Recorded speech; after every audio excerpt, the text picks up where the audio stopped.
Howdy pictures. So today we're going after this power steering pump. As you can see down here, someone has already removed it. It's seized up. I'll try to get a better picture of it. But you got other issues from when that's seized. You got this pulley here that's wiggling and it's bad. It's melted so bad that this is starting to come off. So we're gonna go underneath with my handy dandy DeWalt drill here and try to make it an impact wrench and take our bottom splash cover off. All right, so we got our splash cover to go after here. So we're gonna pop these off.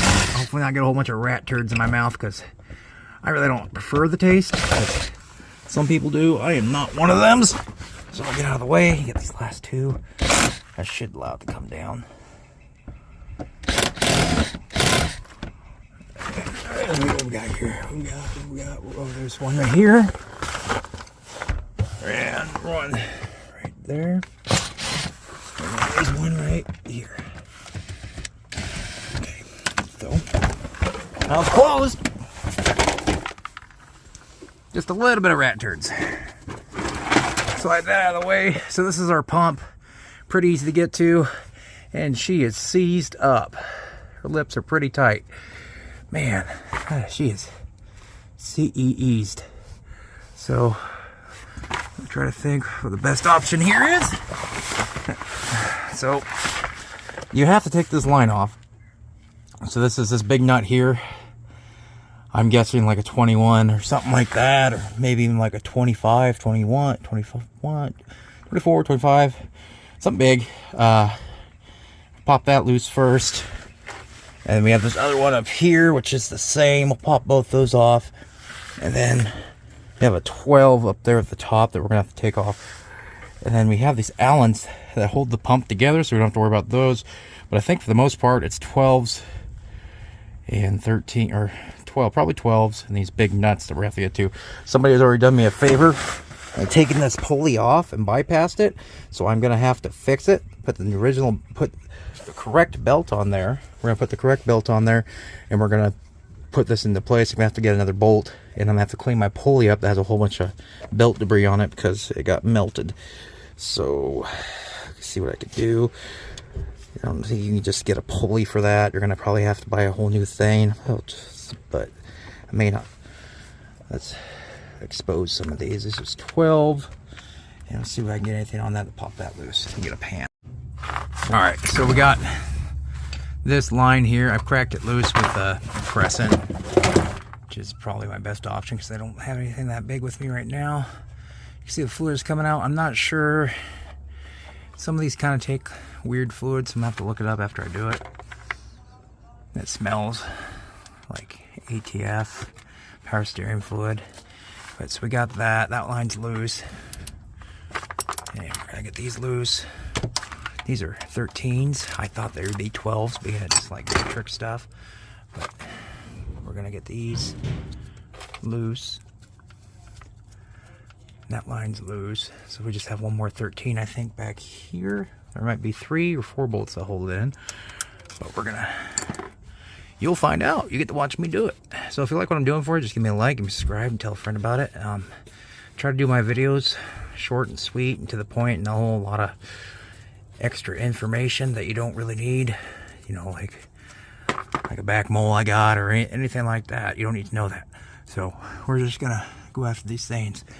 All right, so with this loose and out of the way, we're just gonna pull this out. I think might have to. Oh. So it's not gonna let me do anything unless I get this line loose. So I have to figure out what size that is. It wasn't a 22. It's not a 17, so it's probably like a 3/4. And I gotta find something that's a 3/4 will fit on there. All right, so I got this off. I was able to get it off with a crescent, just like the bottom one. So then we're gonna make sure we don't lose our washers. Pull this washer off. Get it out of the way. Down here. Put it out of the way. And out comes the pump.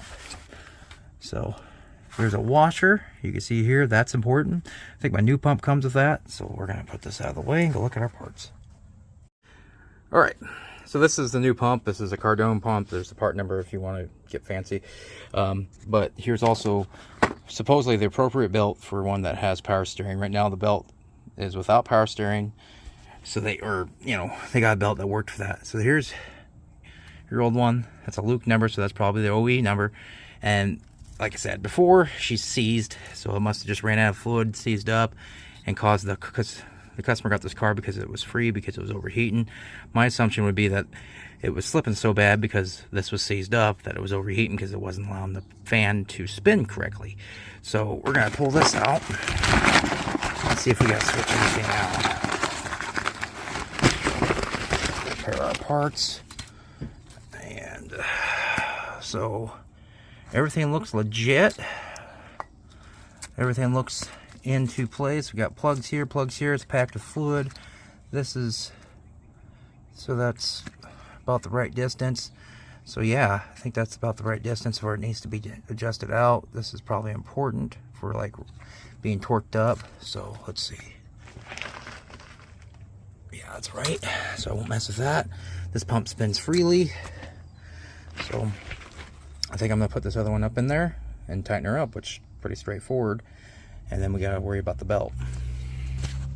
All right, so this kit does not come with new crush washers. If you're gonna do this, want to get some new crush washers, but you know, the ones they give you in kits usually are the wrong ones. You put them on there and they leak for most things. When they do give you something free, it's not that great of quality. So I usually just reuse these ones. You know, the chance of leaking, there's a chance of leaking, but I haven't had any problems as long as I make sure that they're good and tight. And so I'm just gonna reach my hand back up in here with my ratchet and tighten it down. So we got this stuff back into place. I'm gonna do the same thing for the bottom, and work that tight.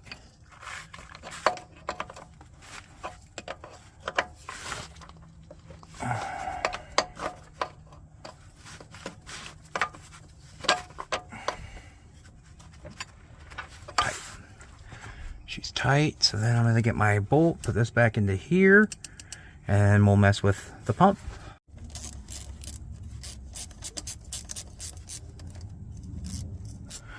Okay, so we're going on to the belt. We got to take the belt off and replace it with the original belt, our new belt. So this is what it looks like now. So it goes over the power steering, bypasses the power steering, goes over the water pump, crank, goes through this, alternator, boop, over. The new direction, we're going to go with like this, but instead of going over the tensioner and bypassing like right this, it's going to go down and over the power steering pump, which I'm assuming that's how that goes, because I think some of the pictures I found, that's how they go. But if that's not it, I'll have to play with it. But also, see how this is? It's bad. And so I can't get onto this because it's like messed up. I think that's how you're supposed to do it, but what I'm going to do, I'm going to just move it a little bit, pull the belt off, and then I should be able to tension it with my T40 down there that's on one of the pulleys and push it the right way to get the belt on there, which I'm going to try. So I slid it off this, and now I'm just going to slide it off the crank, and now everything's free. But now you can see how bad all this is and how bad this one is too. So nobody in town has one of these. Customer said go ahead and just do it this way, so that's what I'm going to do. All right, so this is our pulley. You can see it's got some gunk and grime in there. This is from the belt seizing up on there and causing all this rubber deposit. So I'm going to hit it with this steel brush here and try to get as much as possible. But you can see the pulley itself is kind of out around a little bit. We're going to try it and see how bad this is. So hopefully this works. All right, so we got their new bolts, new bolt here. Got this one into place. Make sure there's always a washer here. Kind of keeps everything sealed in. So I think this pulley's gonna be okay. We might get like a little bit of vibration, being it's kind of warped. Let's see if I can catch it on camera here. Yeah, you see that flat spot there? Hopefully it doesn't try to throw our belt, but we're gonna try it. And if it doesn't work, it's not gonna work. So I also got some stuff up here I gotta clean out with well, that stuff on the fan I'm gonna have to clean out. So let's see what we got up here. You can see some chunks missing out of stuff. This is all subsequent of the power steering pump seizing up, so I'm gonna try to get this stuff out. My belt will stick in there a lot better. Alright, so I did way different than what I just proposed. So what you do, you can see the belt comes through here, goes through here, water pump, down to this tensioner, over the alternator, down, and then back to here. What I did is I took my T40, put it in here, and took it off my power steering pump. I had enough room with this belt in order to tension it forward, because this bolt goes tighter when you go forward, not loose, when you're trying to take the belt off earlier like I was doing. So I'm pushing forward, keeping this nut tight, gives me enough room to get this belt onto here. Now I can tighten these 13s, and I'm going to jack up the other wheel so that I can bleed the system so I don't break my brand new pump. All right, so this is the stuff that I'm putting in. The stuff that came out was red. This is also red, so I'm assuming this is fine. It usually calls for the Peterson or PET or whatever it's called, and it's what BMW recommends. But according to what it cross-references at the parts store, this will work. So we're going ahead and we're going to fill our reservoir up here, and we're going to fill it till it gets pretty full. If it gets too full, I can suck some out with a sucker. So we're just going to let it drain down into our lines, and then a little bit more. And then I'm going to go ahead and we're going to put the cap back on, and I'm going to jack up the other side a little bit, and I'm going to move the wheel back and forth. Alright, so I do this on every power steering pump, rack and pinion job I've ever done. Because if you don't, the possibility of breaking something is high. It's not so much on these smaller cars, but if you do like a Chevy 2500 or something like that, the big tires, and you have both tires on the ground with air in it, and you don't, and you first time you start the rig up, it's going to break that shaft of the power steering pump. And it does it for Ram pickups, all kinds of different things. So what you do, you start out centered, and you go 1, and go all the way back to spin in the middle. So that's 1 revolution. I do 10 of these. I do 10 revolutions back and forth. So this will help purge the air in and out of the system, so that we can make sure we don't have any air. So it'll actually force the air through the system back and forth through the rack, and help purge the system so you don't have any air pockets when you start it up. So after doing my little thing, it's gone down. It was like up to here. So we're going to add just a little bit more, and then I'm going to start it and see if she sounds good. It's probably going to still be just a little bit of air in it still, or it might be quiet as soon as we start it up. So let's see what happens. It's supposed to take 1.5 quarts. All right, so we're going back and forth.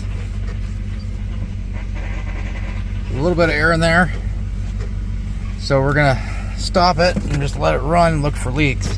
All right, look at that. We got a spinning pulley that wasn't spinning before. Now it works because we got power steering. And we're going to look underneath. Ain't got no leaks. I think I accomplished it. So suck down some more. So we're going to go ahead. We're going to add just some more. We're going to probably make it up to like where it says here on our dipstick. And then I think I'm ready to call the guy and come pick it up.